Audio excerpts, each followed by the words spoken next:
Hello, how you doing? I'm Charlie Baquet. Welcome to my show. All four of you. I'm kidding. All six of you. Anyway, so a little bit about me. I come from mixed parents. Yeah, my mother wanted me and my father didn't. I wasn't my father's favorite, and I'm an only child, so go figure. I am the baby of the family. Not the youngest, just the most immature. Anyway, again, thanks for tuning in. And my show is going to be basically, I'm Cuban, I'm Spanish, and there's a phrase in Spanish that says, con todo un poco, which means a little bit of everything. So that's going to be a little bit of everything. That's what I want to do. Some comic stuff, some interviews, scratch a little bit beneath the surface, keep it fun, keep it entertaining, and that's about it. So, I'm going to introduce you now my first guest. He's a comedian, very funny guy, Mr. Charles S. Smith. How you doing, Charles? Hi. You don't like Charlie? Just Charlie's fine? Okay, When I was Charles. 15 years old, that's when the last time I was called Charlie. Really? Yep. Okay. So now, you've been doing comedy for how many years? 17. 17 years. Now, what got you into it? Being around my family and acting stupid, like you said, you're the baby of the family. I'm the baby of the family, and just laughing and watching things on television, Right. like Benny Hill, the Benny Hill Show, Right. and just What were some of your favorite comedians growing up that kept you inspired? oh my goodness, Henny Youngman, Bill Cosby, Richard Pryor. That's it. Okay. So, when did you get on the very first time you got on stage, and where was the club? Do you recall? Yes. First time I did it was over at Chuckles Comedy Club in Mineola. Okay. And I went up there and And how old were you at that time? I was about, I would say about maybe 36. 36. 36. Okay. And how did that was your very first time? Was it Very first time. It was an open mic It was an open mic, Okay. yes, on a Sunday. on a Sunday. Yes. And how did you do? I bombed miserably. Okay, that's usually a common occurrence with first times. But you got up there again. Yes. Yes. Okay. And how did you do the second time? The second time, bombed again. You bombed again. Yep. When was the first time you didn't bomb? That you felt, hey, I did good. I can do this. Probably after, I would say, about maybe 3 years later. 3 years later. And how many? How long was the set? The set was at that point. 5 minutes. 5 minutes. 5 minutes. Okay. Because I was doing my impersonation of Bill Cosby. Right. He does the bit about the dentist, and I rehearsed that tape, and I listened to it over and over again. Got there to the club, knew exactly what I went. They introduced me. I went up there. I started talking about it, and my mind went. I couldn't remember anything after that. That happens a lot. People in the audience was like. The green room, some of the comedians in the green room, they were like laughing. They knew exactly who I was doing. I didn't say it was from Bill Cosby. Right. And I just tried it again, and my mind went blanked again, and that was it. I just bombed again, and I walked off the stage. And then the next thing I know, some of the comedians, they grabbed me playfully and put me up against the wall and said, "Don't do. We know you're doing Eddie Murphy. We know you're doing Bill Cosby. Don't." Okay. Do your own material. Write your own material. Right. 'Cause we're watching. Exactly. Okay. So let's get behind the comedian a little bit. What is it you do for work?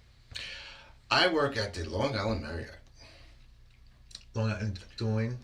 I'm the What's lead your- houseman of the Long Island Marriott, and Okay. it's a crazy job. It's slavery part 2. Slavery Part 2. Sounds Yeah. a punchline is coming.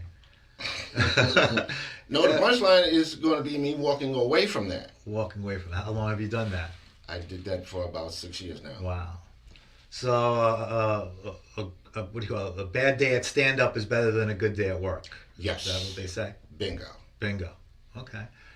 So what else? That's good. You used to live in. I think we mentioned to me that you lived in Roosevelt. Yes. Right. Yes. How is it? Roosevelt or Roosevelt? It's Roosevelt. Roosevelt. Okay. Roosevelt. How long have you lived in Roosevelt?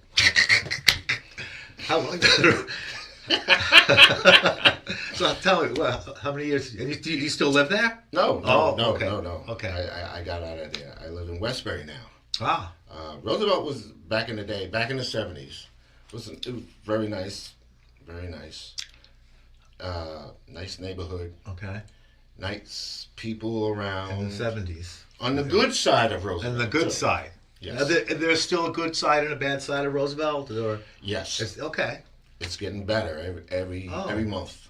Oh, nice. When I first met you, it was at a open mic. I don't know, several years ago, and I remember you saying that and it was in Belmore. You live in Westbury, which is a little distance away, but you riding your bike there. Yes. What was that about? Why? If I didn't have any money, I didn't have no money, so I just hop on the bike and just ride all the way over to Belmore Bean Cafe. There you go. There you go. All right, interesting. So where do you expect this stand up to lead? Do you eventually see yourself getting on maybe on a talk show or network TV? Those are your aspirations. Those are your goals. Yeah. Okay. Awesome. So you ready to do your a set for us? Yeah. All right. Mr. Charles S. Smith doing some stand up for us. Go ahead, Charles. Okay. Now. There he is. Okay, all right. Well, my mom, she takes me aside. She tells me that my aunt has gingivitis, and she's coming over to the house, and that means all of her teeth are to be taken out. So I'm thinking, oh, 4 of them? Really? Yeah, my Aunt Edie has 4 teeth. They're right up front. She has 2 on the top, she has 2 on the bottom. When she smiles, she looks like a Bugs Bunny. And she's also that type of aunt that like to come to the house and kiss relatives in the house. You have relatives like this. Come over here, Charles. Give me a kiss. Give me a kiss. I just look at it. Close my eyes and start clicking my heels. This is only a dream. This is only a dream. Then my father comes behind me and slaps me in the back of the head. Bow! Charles, what's wrong with you? How many times have I told you? Respect your elders. Now get over there and kiss your aunt. So I start walking over my aunt. Over here, my father say, better you than me. So now that I get over to my aunt, now that my aunt don't have no teeth, she can't give me a normal kiss. This is the kiss she gives me. Come here, Charles, you gotten so big. Come here, come here.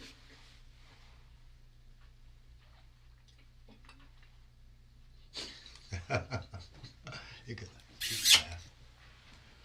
Ew. Disgusting, ew. Anyone in TV land ever have a relative with no teeth that love to give you a kiss? Doesn't it feel like 2 pieces of bologna being rubbed up against your cheek? It's disgusting. It needs to be outlawed. But now she has teeth. Now that she has them, she has false teeth. She leaves them everywhere. She leaves one in the bedroom. She leaves one in the kitchen. She leaves one in the sink. One time I went to the bathroom to brush my teeth, and there floating is her teeth. So I asked her, Edie, your teeth are floating in the sink. She comes to the bathroom. They're in there soaking. So what? But I'm brushing my teeth. I want to brush my teeth. She goes, oh, well, when you finish yours, do those too. Not good. Not good. Oh, man. I got stopped by a cop recently. Cop stops me, gets out of his car, comes over to me and says, let me see your identification. So I gave my ID and I asked, what's the problem? He said, we're looking for someone that fits your description. Stealing cars. Never occurred to the cop I was riding my bicycle at the time. I'm looking at the officer, I'm like, Goober, I'm riding a bike, an e-bike. What am I going to do? Take a car, put the bike in the trunk, and drive off? You're an idiot, officer. Officer, idiot, that's what you should be called. You are so stupid. I wanted to say even more, but I was thinking it. I would have said it, but I forgot my cell phone. Then he goes in his back pocket, pulls out handcuffs, and starts walking over to me. All of a sudden, the squad car starts to speak. The perp that you're looking for is wearing black shirt, black pants, black jacket. Perp's Caucasian. Perp's Caucasian. Now he's giving me that look like he just messed up. He's giving me that look like...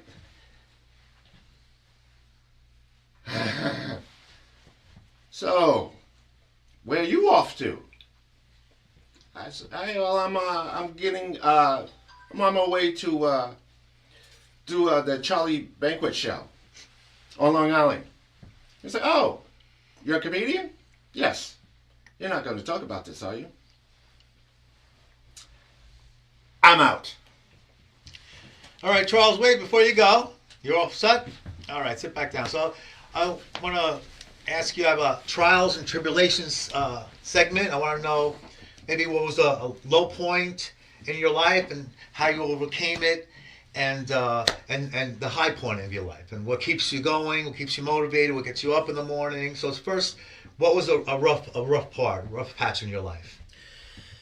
Okay, the rough part of my life. Okay, that's a new one. I like that one. Okay. Baby, let me see.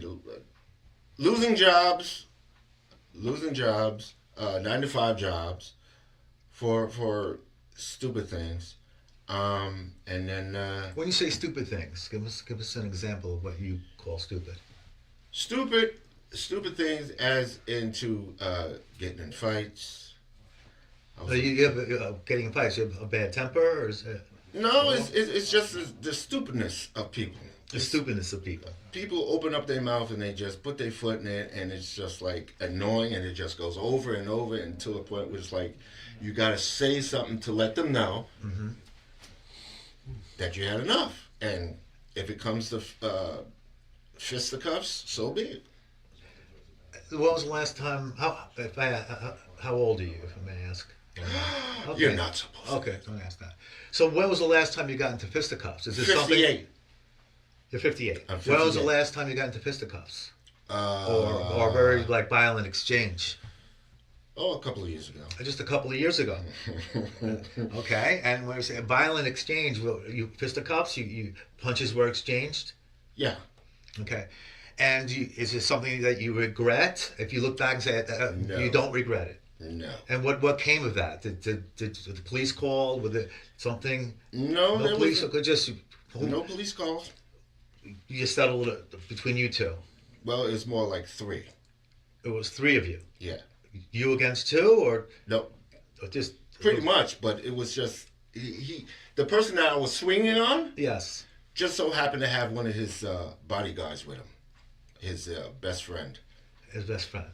So what ultimately is the end result of this? Does someone get hurt? Or just walk away? Just apologize?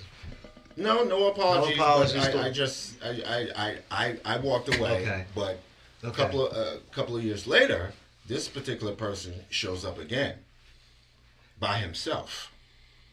So But you said this happened a couple of years ago. Yeah. So how could it be a couple of years? A couple of years later would be today. Would it be now?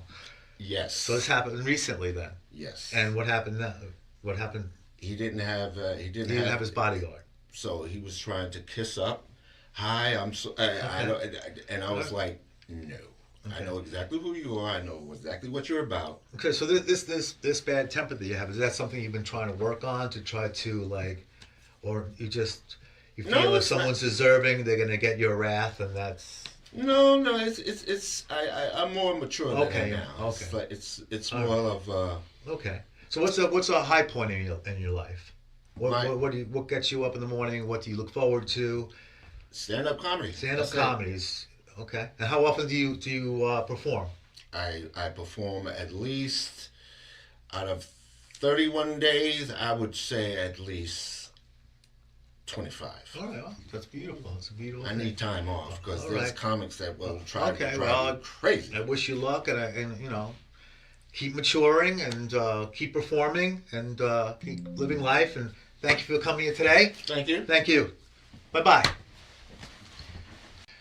So now I'm going to introduce my next guest.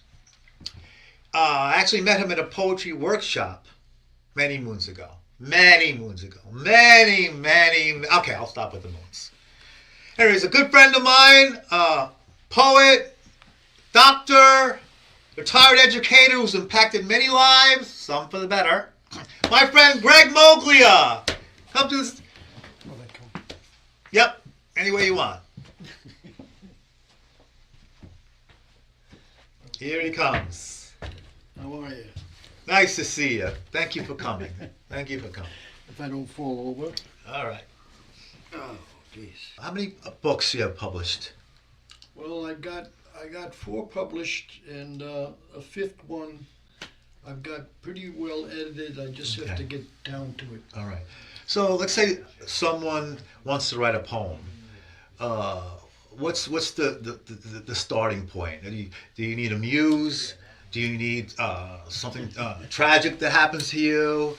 What motivates you to sit down on a blank piece of paper and start writing? Well, the difference, based on what you told me, is that some people think they're writing a poem. Poem is really super hard, and they're basically writing a memoir. The things you told me about mostly are memoirs. The poem has to have some other part to it that when a person finishes reading says, oh, it says this, and I got a laugh or I got a chill out of it, but it also means this other thing. And in order to get to the other thing, you've got to work. You've got to revise. You've got to do something. Very rarely does a poem come out really sweet right off. Right. Well, that's rare in anything, I think. So you were going to recite some poems for us, and you have your poems right there. Yep. So let's hear them, and then Do we'll continue. Do you want me to Yeah, I stand want you up? to stand up. Okay. Okay. Unless you'd rather sit. Would you rather sit? I'm not sure about that. Okay, stand up and if you want Let's to see decide to sit. whatever comes across. I think maybe sitting down will help. Okay. Just what I had mentioned earlier about a poem has to have a second level. It fits with this very first poem because Okay. at the very first poem, you can take it at one level as a possibly a And well, humorous When poem. we start standing up, because that way we can see your face. Oh, okay. Is that better? Well, okay. Okay. But at a secondary level, you see more. Do you want to take off your scarf, or it's up to you? You know that's one of the things I was going to ask you. Right. Yeah, let's take off your Plus scarf. the hat, the Yankee hat. Make yourself at home. Make myself. Whatever you want. Yeah. There we go. There you go. Okay. Dear Diary, I never got a chance as a teen to confess, so I hope it's not too late. You know, I like to cry, especially at movies, even those with Arnold. Women say they love men who show their feelings, but although they will hold my hand for a time, deep inside I hear them thinking, weak little shit. Then there's Maggie and the very warm first night. But 2 months later trouble seems I cover my mouth with my hand as I talk. She reached across the table, pulled it down, said, speak up. Wow, Diary, someone who really needs to run the ship. So it almost ended until she called and said, well, it's over, but we can still be fuck buddies. You know, from Sex in the City. The best thing we do is sex, so why not just that? Dear Diary, it sounded good to me. So I call and Maggie says, fine, 8 o'clock in the city. But wait, what about dinner? No, she says. Are you sure? I say, yes, she says. Well, Diary, at the diner I ate alone, and it felt strange. Grilled chicken sandwich, no help. Left me to stare at an empty place setting. But at 8 o'clock I show up, and boom, we are in bed. And boom, we are out of bed. And boom, I am home. And boom, it's really open. It's really over. And I think, oh no, my God, it's me that wants the flowers, the candlelight, the sipping of the wine. Dear Diary, that night I gobbled 2 pints of Haagen-Dazs chocolate, watched Oprah late, a program on why men don't understand. I began to cry because finally I understood every word. But this is called My Red Dress. Hottest item in my closet. What does this male wear? Look at her in that red dress. Check out that cling, those curves. Well, buddy, what about us? Is it the package between the legs? The first time I heard a lover say, "Oh, I know about your size," I wondered how. Pants too tight? The same lover talked about butts, mockingly about my friend Clark. "He has no butt," she said. I think, what could he wear? Football pads? So easy for a woman. A bit of cleavage, even pretend push-me-up cleavage. A peak of skin at the shoulder, a sliver at the back. We men helplessly stand at attention, forced to ask, what do we strive for? My God, we have no red dress, no easy call to the wild, and I forgot their shoes. Everyone of them has at least one pair. Steal a glance in that closet. There they are. Fuck me pumps. Ever hear of a fuck me loafer? A fuck me shirt and tie? Where's my red dress? Where's my fuck me pumps? Woman, you lucky bunch, you. Poem is I don't know. Look at any Match.com profile, and every woman knows what she wants. Honesty, a friend, sense of humor, on, no sense of doubt, not a hint. I thought I'd give them what they say they needed. Honesty, funny, slow walks in the park, all that stuff. And things didn't work out. Left me full of doubt about them, about myself. And meanwhile, the sketches stayed the same. But then just a month ago, here's Crystal, her profile. She's not sure of the kind of guy she's looking for. On the phone I say, You're not sure? She says, I hate to admit it, but yes. At first meeting at Starbucks, I decide to test her. Tall, grande, vente. She says, I don't know. Yes. We rush into each other's arms, swoon to the coffee shop floor. At her place just before bed, I say, Your favorite position? She says, I don't know. Yes, we go at it. And after I ask, was it good for you? She says, I don't know. And I think, damn, I'm in love. This is called Christmas Eve. She surprised me, the rooming house neighbor, knocking on the door, flask in hand, teeth at decay, skin sagging on her face. Was that a wobble in her walk? Share a drink, she said. How are you spending the holidays? A stillness. At my brother's, I said, but thank you. On this loneliness of nights, I had been plight, yet after closing the door on a retreat down the hall, suddenly a silence everywhere.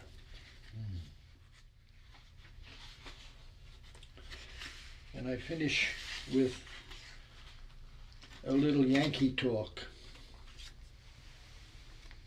I guess I became a Yankee fan, certainly the influence of my father. A little Yankee talk. I tell my friend the Yankees lose and I hit the donuts. The world fails me. I need sweet help. Same love for those Yankees as Dad had.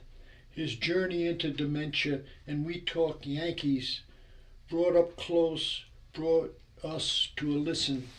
At the nursing home, he made a lady friend, said of her, one day she just disappeared. I said, well, the Yankees won 7-1. Dad says, any homers? Another day, and he says, I miss Mother. And I say, and the Yankees lost their fourth straight. Wow, he says. For 7 years it went like that, and every time I left, goodbye, Dad, and off to my life, I tell my friend, we never did say I love you. My friend smiles, says, you talk Yankees. Well, it's been great doing this with you. Thank you so much. Thank you. Thank you. Anytime. Oh, beautiful. I'll pick you up on that. Yeah. Thank you, Greg Moglia. All right, my next guest coming up, he's a comedian. He was an amateur wrestler, which is very interesting. Different kind of a guy. I met him, I don't know, several months ago, and he just came up to me and shook my hand and said, I wanted to say hi and meet you, and I thought that was really sweet, and so now I have him on my show, you see? Pays. Anyway, Johnny Lambros. Charlie. There he is. How Nice are you, to sir? see you. Pleasure. Mr. Poet, nice to meet you, sir. Oh my God, I'm so sorry. See, he's still into the wrestling. Yeah, I guess. Wow, So- I look huge on camera, don't I? I'm very skinny. That's why. So to say you're unique, I would say is an understatement. Do you think yourself unique? Most kids were dropped, well, most comics, I should say, were dropped on their heads. I was tossed across the room. You were tossed across the room. Yeah. I hear you.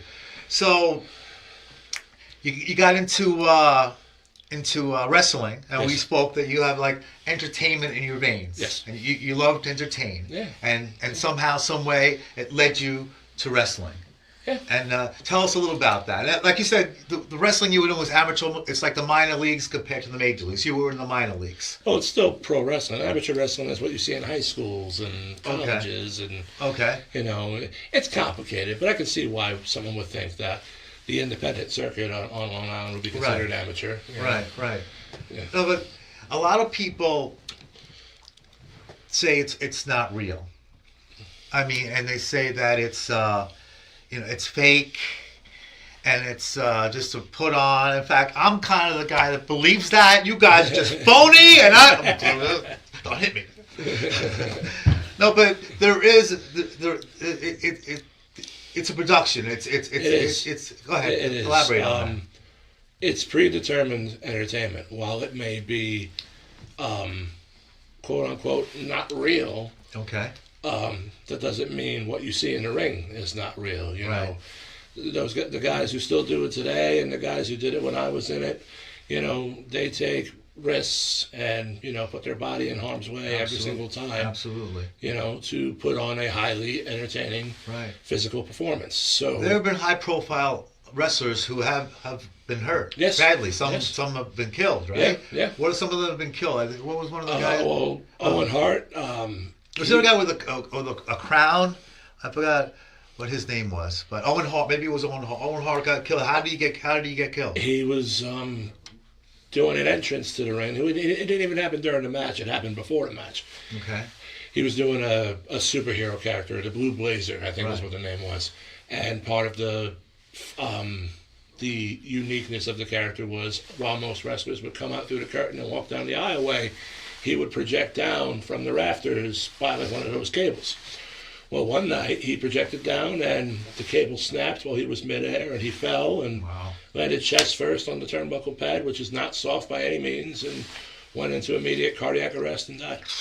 Wow. And he wasn't old. He was what? He was 30s? Wow. Yeah. You can sit back if you like, make yourself comfortable, so we could get to Sure. see your face there. Yes. We don't want to deny all those women out there. Great, you can sit here, but so let's see. So in late 2016, 2017, you left pro wrestling to pursue podcasting. Yes. A little bit like what we're doing here, Yeah. and you did some shows. How did that go? Well, I did the John Sawyer show, which John Sawyer, of course, would be in my second ring name. Oh, Right here in Paradise Studios, actually. Wow, I didn't know that. So I know Mr. Lucera very well. Okay. I'm sure he regrets meeting me.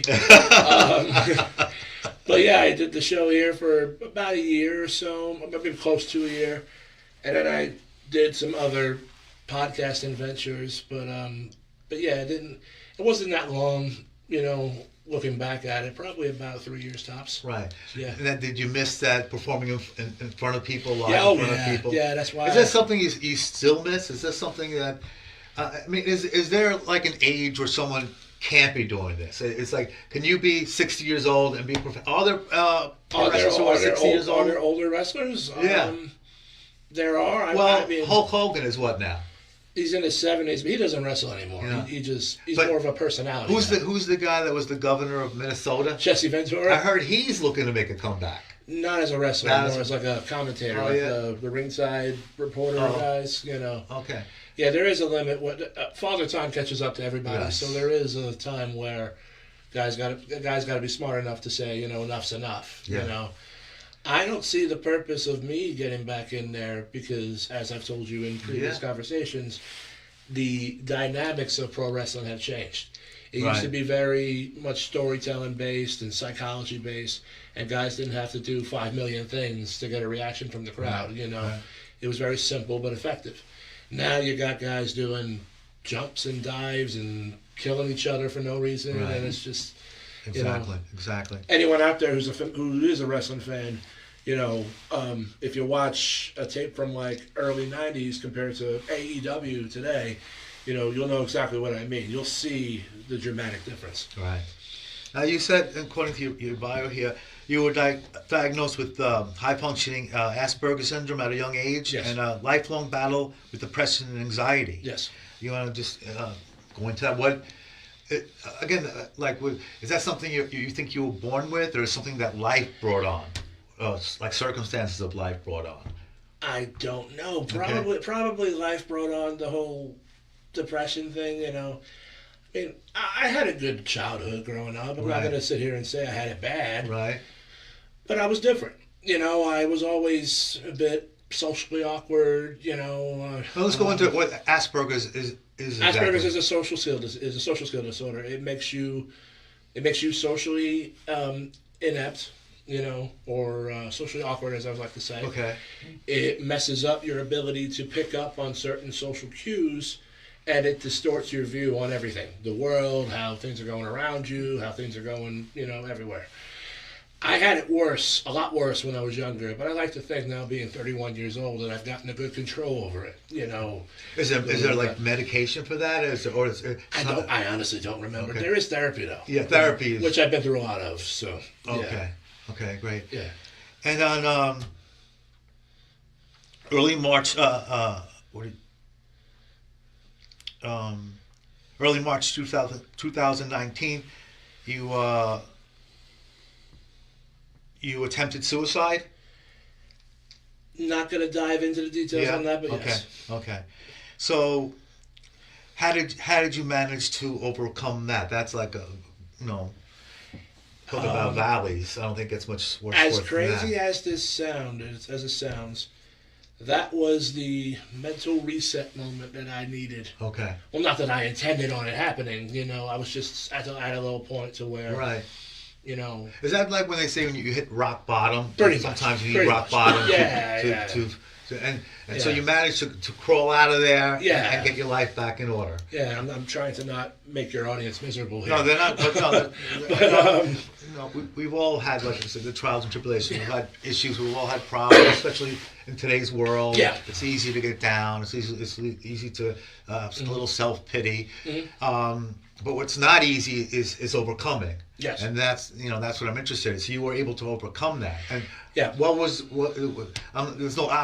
no magic pill. Right. But what were the things that helped you lift back up? Was it your family? Family, yes. Okay. It was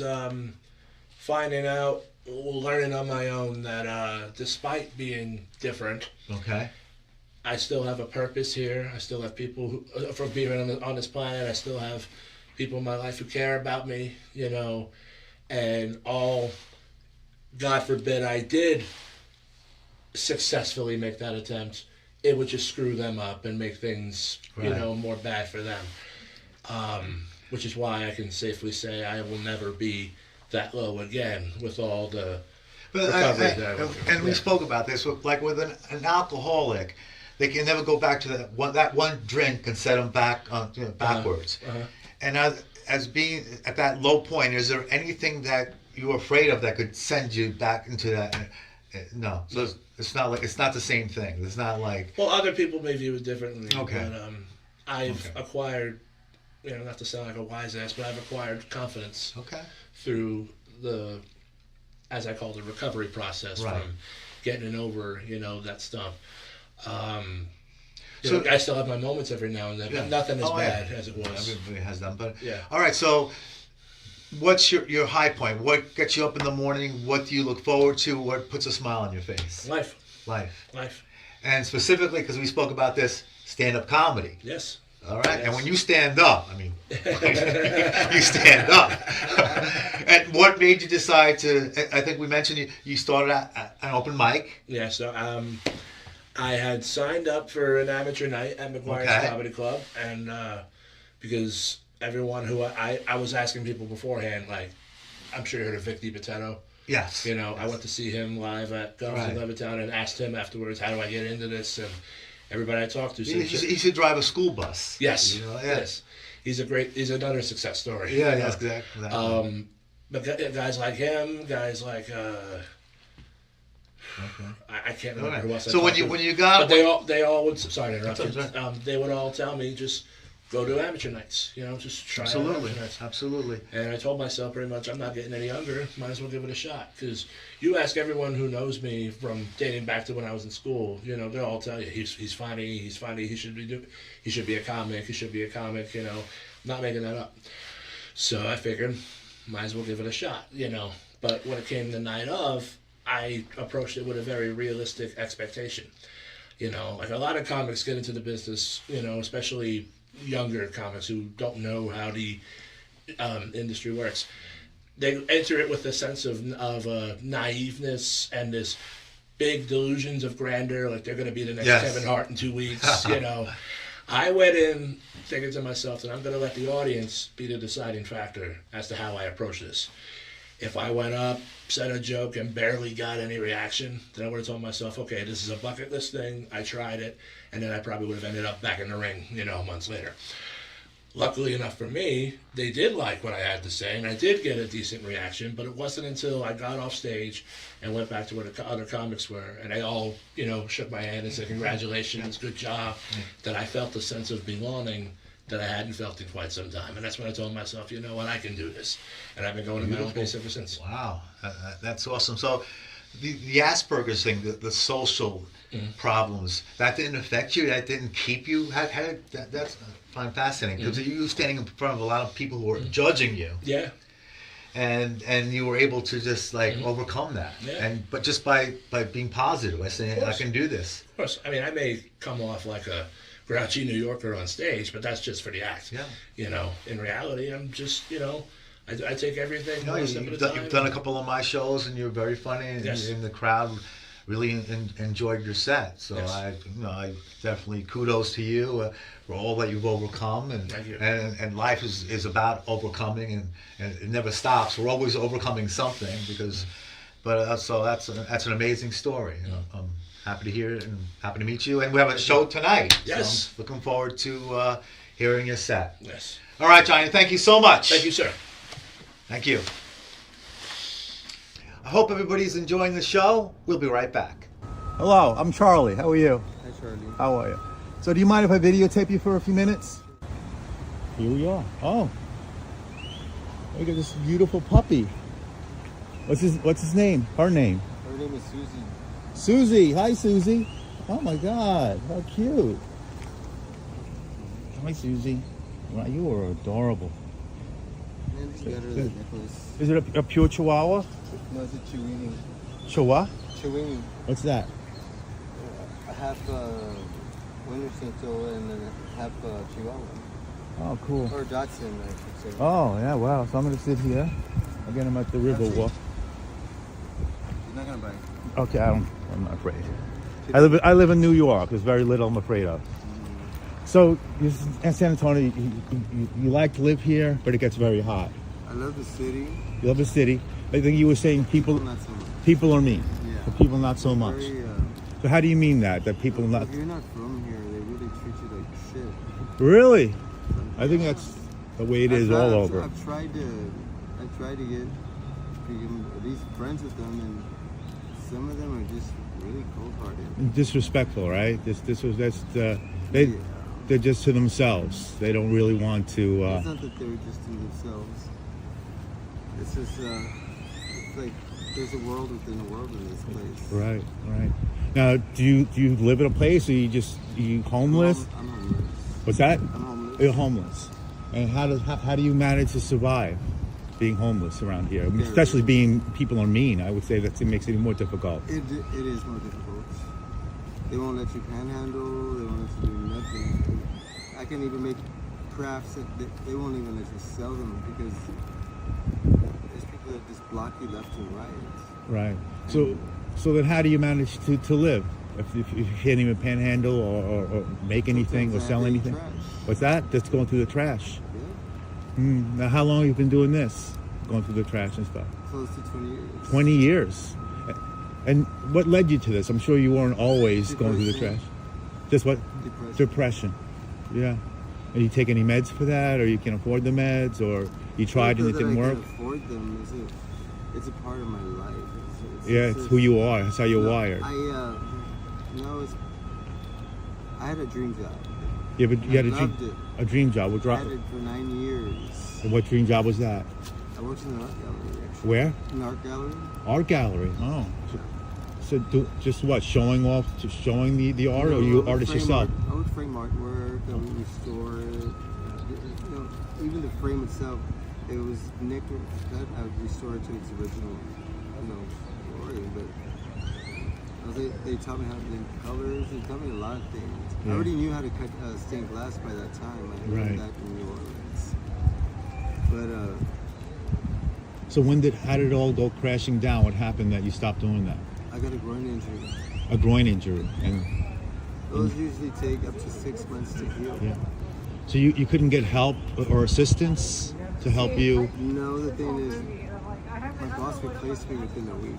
Replaced you within a week, so then you were jobless. Not only that, I wasn't able to claim unemployment because he said he would deny I even worked there. So you're in kind of a downward spiral where you started living. No, I got depressed. You got depressed, and then you became homeless. I love that job. You love that job. So do you see yourself overcoming this and one day maybe getting back into that, or you don't see? I already tried. Okay, so what's your future look like? What do you think? Where are you going from here? I don't know. Maybe I'm destined just to be humble my rest of my life. I'm okay with that. You're okay with that, but you don't think there's a way you can turn things around and get back to where that place that you loved? I mean, you loved the gallery. Why give up on that dream? Listen, I'm 57 years old. Okay, that's still young by today's standards. And I may not look it, but my joints hurt. I got arthritis. You know? I got the regular aches and pains of an older gentleman. I'm not a walker on it per se. But, Right. I do feel it. Right. So you live day to day, just going through the garbage. Is that your little where you keep all your belongings? Is that all your belongings right there? Yeah, that's all my belongings. Wow. Actually, it's her belongings. It's her belongings. Yeah, most of it's hers. Hello, you sleeping? Yeah, she's asleep. Susie, the man's talking to you. Hi, Susie. Susie. Hello. You are one pretty walk. So do you often go? You like the river walk? I mean, is it like the people that coming back and forth? I like the water. You like the water? Yeah. You ever think of living closer to the water? Because it's like I have lived closer to the water. I used to live in South Padre Island.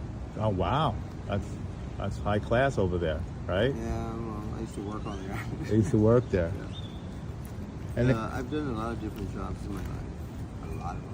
So part of the reason why you don't feel you can get back to work is because you have depression, you have physical issues, right? The mental issues, physical issues. There's no way to turn for help. I don't have physical issues anymore.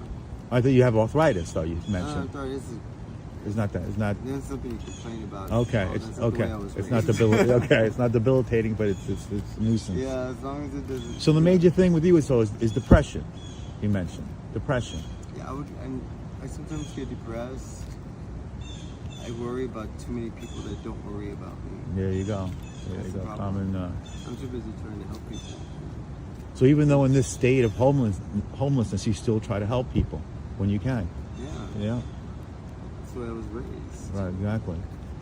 But do you think you would be in a better position to help people if you weren't in this position? Oh, definitely. Yeah.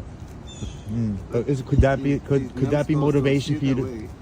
Could that be motivation for you to get out of this position? To say, listen, I could do a lot more for society, which seems like, yeah. Are you on any kind of like drugs or anything like that? Yeah. For your depression, or just like drugs off the street kind of thing? Drugs off the street. Drugs off. And what kind? Now I am. What's your drug of preference? Not preference. It's just Okay. something I do. Something you're addicted to stuff? What are you addicted to mostly? Meth. Methamphetamines. Yeah. Yeah, but I don't do it like to get high. I just do it To cope. yeah, pretty much. To cope. That's how I self-medicate myself. Yeah. Which my parents also kind of apologized to me because they realized that I was ADHD. ADHD too. Yeah, because I was a very hyperactive kid. Yeah. Yeah. And for some reason, this drug makes me Right. more. So let me ask you, where do you get the money to buy this drug if you don't have a job and you just get garbage? Well, when normally I'm digging through the trash, I find certain items that I fix. Oh, shoot. Yeah. So you have these talents then. You take yeah, I garbage do. and you fix them up. So you have Yeah, these talents. I've taught myself. Like I said, I've had a lot of jobs. Right now, I have a computer I have to fix. I have a Wii I have to find the cord for. What are some of the things you have in there? Huh? What are some of the things that you own? Let's see, I trade with other people. You trade. Yeah. For things, like a hair dryer. That's how I Hair- dry. That's how I dry my clothes. You know, Okay. the computer I'm fixing. There if you go. somebody That's messed the up computer you found in the battery, garbage and you're gonna fix yeah. and maybe sell it. And I have this Wii U. I don't have a cord for it. You don't have a cord for it.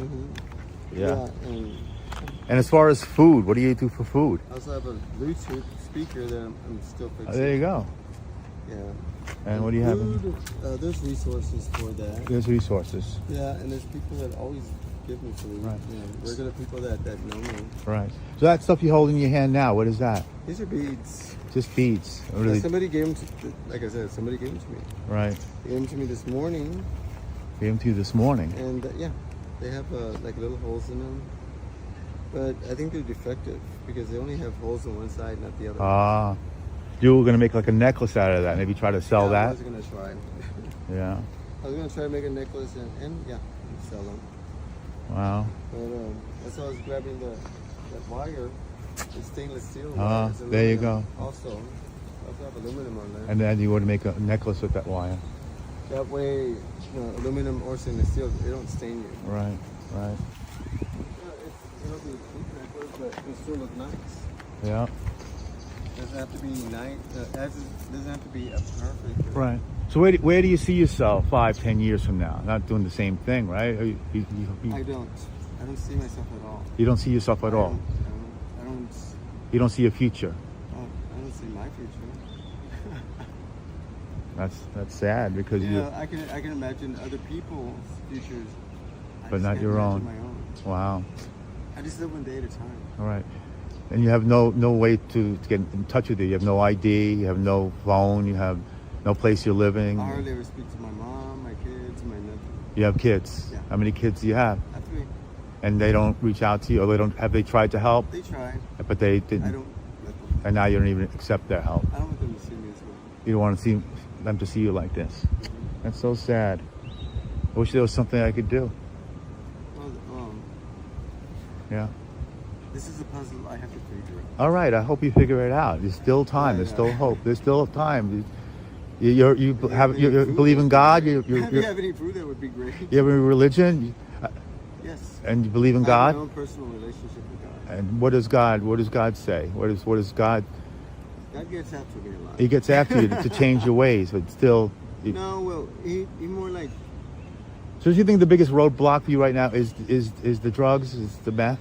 That's the biggest roadblock for you, that addiction you have to the meth? That is not the biggest one, but yes, it is one. Well, what would you say the biggest one is?